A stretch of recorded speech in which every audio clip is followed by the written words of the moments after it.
me and what other people think are just people that are worried about what being a competitor to Djokovic, which is complete bollocks. This was all fans from all over the world, all over the world were not sure about this, but they gave him that award then as well. 2024, the ATP decided he was the most popular player on the whole of the tour, despite failing two drug tests.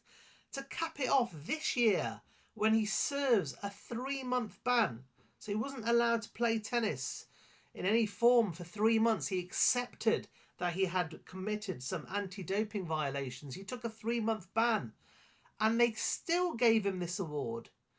Now, for me, I just find that really, really strange, because when you look at this, you look at the figures in terms of social media, and you look at other players, and you look at Novak Djokovic, and you think he's got 10 times as many followers, more than 10 times than Yannick Sinner has. And then some will say, oh, well, they haven't, the fans didn't vote and they didn't do this. Everyone kind of knows, I know, that the Noel family are probably one of the most resourceful sets of tennis fans that there's ever been. And, I know plenty that have gone onto the website, and there was plenty of campaigns for him to try and win that award. So I don't believe that's the case.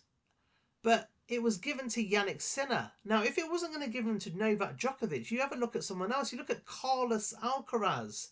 He's got more social media followers than all platforms than Yannick Sinner.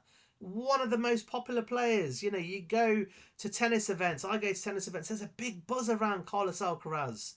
You don't get that for Yannick Sinner unless he's in his home patch in Italy. But they gave it to Yannick Sinner. So I'm thinking, what is the reasoning behind this? And the only reasoning is that I feel that the ATP feel in some way that they're not sure about how fans feel about Yannick Sinner pretty much being let off by failing 2 drug tests. They kept it quiet for a number of months, and then they allowed him to take a ban in between Grand Slams, so he didn't miss a single Grand Slam.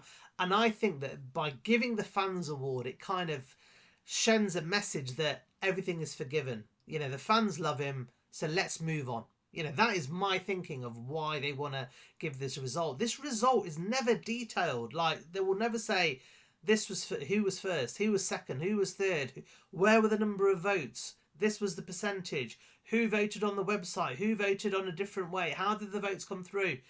No, none of that. It's just disclose the winner. That's it. So I think there's huge red flags about that, and none of the media, of course, will ask these difficult questions because they're all part of the same unit that I famously call